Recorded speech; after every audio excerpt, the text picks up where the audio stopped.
ICT বিষয়ের Y max বলতে কি বুঝি?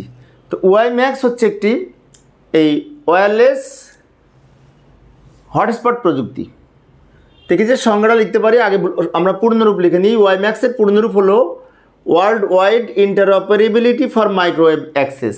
World wide interoperability for microwave access, এবং এটা এক ধরনের ওয়্যারলেস প্রযুক্তি, হটস্পট প্রযুক্তি। তাই আমরা অন্যভাবে বলতে পারি মাইক্রোওয়েভ তরঙ্গ ব্যবহার করে ব্যবহৃত এলাকার ইন্টারনেট প্রযুক্তিকে সুবিধা দেওয়াকে ওয়াই ম্যাক্স বলে। মাইক্রোওয়েভ তরঙ্গ ব্যবহার করে যে নেটওয়ার্ক তৈরি হয় ওয়াই ম্যাক্স বলে।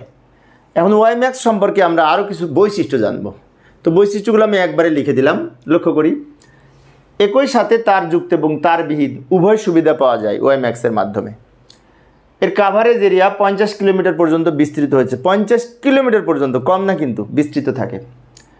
আর স্ট্যান্ডার্ড হচ্ছে 802.16 স্ট্যান্ডার্ড, বিষয়টি মনে রাখবো।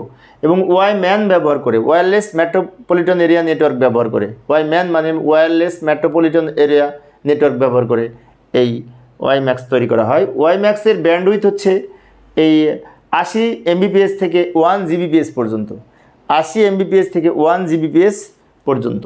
এবং এর ফ্রিকোয়েন্সি হচ্ছে 2 GHz থেকে 66 GHz পর্যন্ত এর ফ্রিকোয়েন্সি। তো এগুলো আমরা একটু মনে রাখার চেষ্টা করব, এগুলো অবশ্যই মনে রাখার চেষ্টা করব। কিছু কিছু বিষয় মনে রাখতে হবে কিন্তু, যেমন এই যে ব্যান্ডউইথ, ফ্রিকোয়েন্সি, স্ট্যান্ডার্ড, এগুলো মনে রাখবো, বারবার পড়লে মনে থাকবে। তো প্রিয় শিক্ষার্থী বন্ধুরা, এই অধ্যায় সৃজনশীল প্রশ্নের প্লেলিস্ট আমি ভিডিও ডেসক্রিপশনে দিয়ে রেখেছি, ওখান থেকে তোমরা দেখে নিতে পারবে। পরের ক্লাসটি দেখার আমন্ত্রণ।